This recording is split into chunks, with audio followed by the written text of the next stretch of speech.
Assalamualaikum warahmatullahi wabarakatuh. Perkenalkan, saya Naila Fauzia Istiqomah dengan NIM 24031124. Di sini saya akan membuat video komunikasi terapeutik antara perawat dan klien.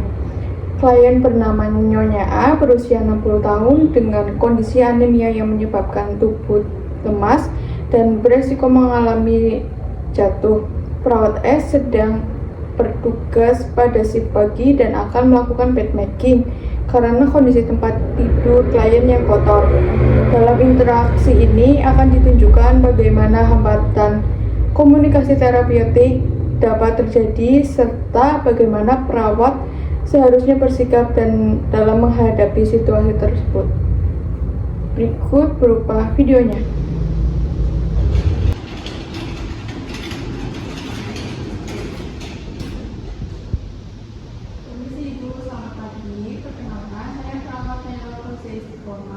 Biasa dipanggil dengan perawat Naila. Saya bertugas dari jam 7 pagi sampai jam 2 siang.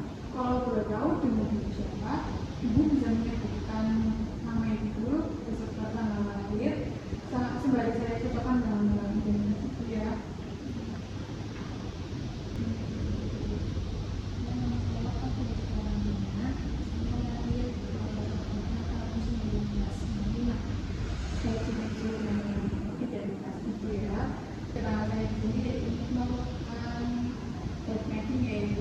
Yaitu penggantian spray, selimut beserta sarung bantal karena sudah terlihat kotor ya Bu. Untuk waktunya kurang lebih 10 menit. Apakah itu bersedia?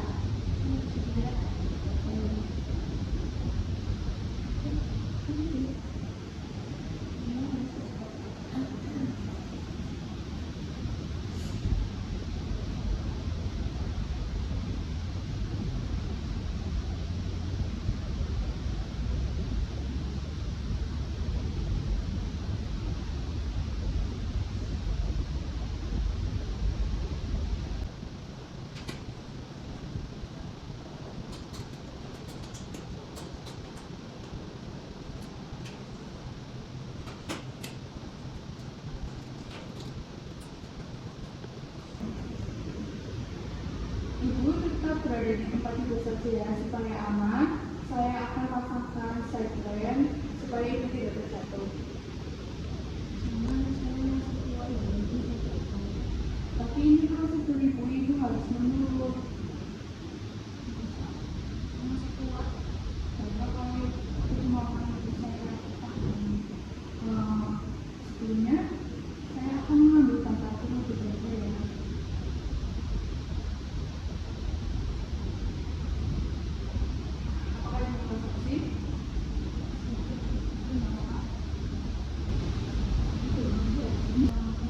Bisa miring, tapi kaki satunya itu bisa ditekuk terlebih dahulu ya. Kalau itu bisa.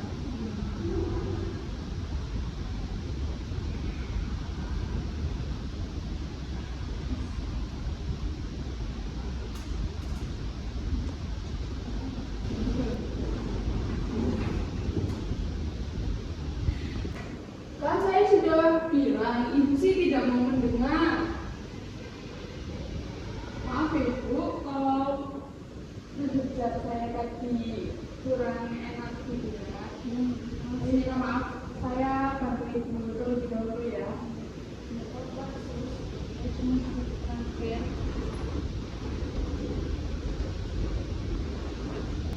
Baik, terima kasih Ibu sudah memberitahu. Ibu memang merasa kuat dan saya menghargai itu. Namun kondisi ibu sedang anemia yang tinggi tubuh. Ibu bisa tiba-tiba lemas tanpa disadari. Saya ini bukan berarti ibu lemah ya, tapi sebagai pengaman. Sementara itu supaya ibu tetap aman. Bagaimana kalau kita pasang dulu dan kalau ibu ingin bergerak, ibu bisa panggil saya ya.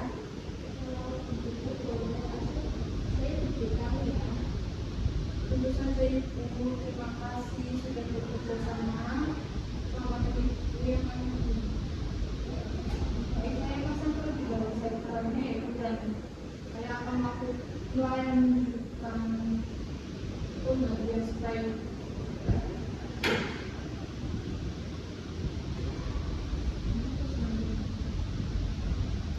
Baik, Ibu bisa miring terlebih dahulu ya.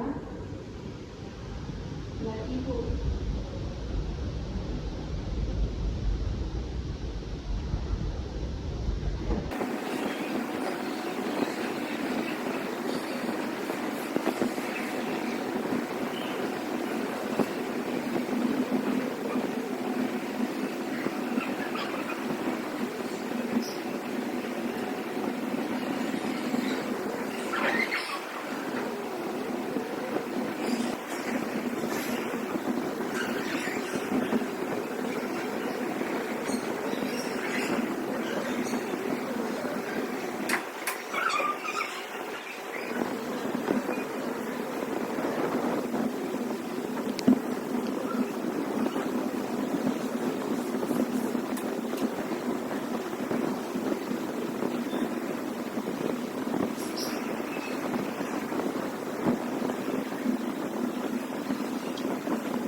Ibu, untuk pergantian surprise, selimut, dan ramalan sudah tentu ya Ibu. Apakah ada yang perlu ditanyakan? Baik, kalau tidak ada, saya permisi ya Ibu. Iya.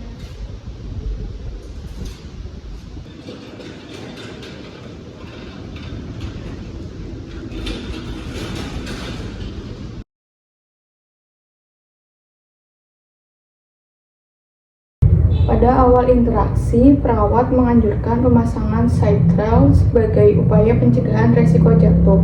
Namun, perawat menyampaikan anjuran tersebut tanpa memberikan penjelasan yang empatik dan tanpa melibatkan klien dalam pengambilan keputusan.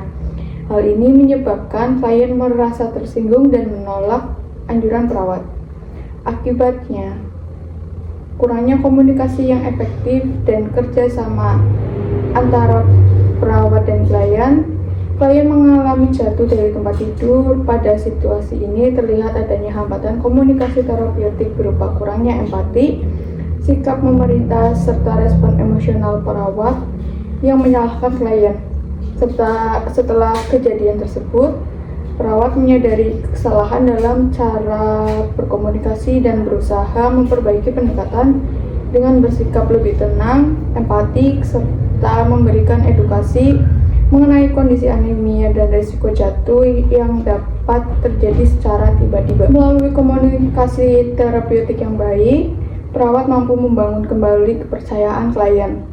Perawat menghargai perasaan klien, memberikan penjelasan yang jelas, serta melibatkan klien dalam pengambilan keputusan terkait tindakan keperawatan. Dari kasus ini dapat disimpulkan bahwa komunikasi terapeutik merupakan bagian penting dalam asuhan keperawatan.